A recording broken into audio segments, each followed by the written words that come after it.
I've got to ask you because Elon Musk, again, when it comes to AI, he's launched XAI. How significant do you think his entry, because obviously we can talk about the past and OpenAI and his issues with Altman and his issues with some of the folks over at Google, but do you think that with the cast that he's assembled, with the ideology that he's espousing in terms of, trying to make it for everybody and trying to have all of these targets they're looking to achieve, do you think that it's going to be as successful, more successful?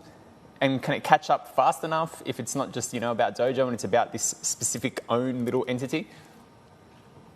I think we need to look at AI this way. You have to have the content to power the AI. You've got to have the compute power to crunch that AI. And you've got to have the power capacity to support that on a regular basis. And if you don't put those three things together, you're not going to win. So if you've got a great algorithm, a great idea and concept, and you don't have enough data, that's not going to help you much. If you've got a lot of data and not enough technology and compute power, you're not going to be able to play. If you notice, the big public cloud companies are all rushing to get NVIDIA GPUs because they need to crunch more data. And they need to actually make their data centers more energy efficient. So this is a game that requires deep pockets.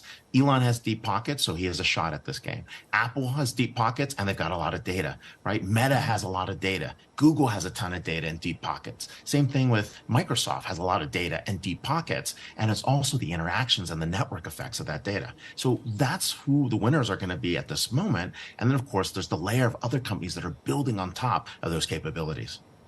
Musk is always talking about how scared he is of AI. Is his approach to this going to be different to those others?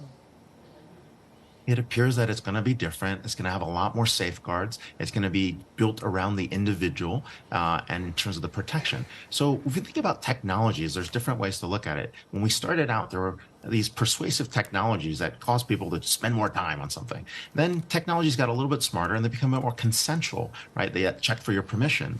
I think what Musk's trying to do is this thing called mindfulness around AI, mindful AI being the fact that it's not being the network that you optimize for, but it's for the individual's benefit that you optimize for. And I think that's the design point that I'm hearing.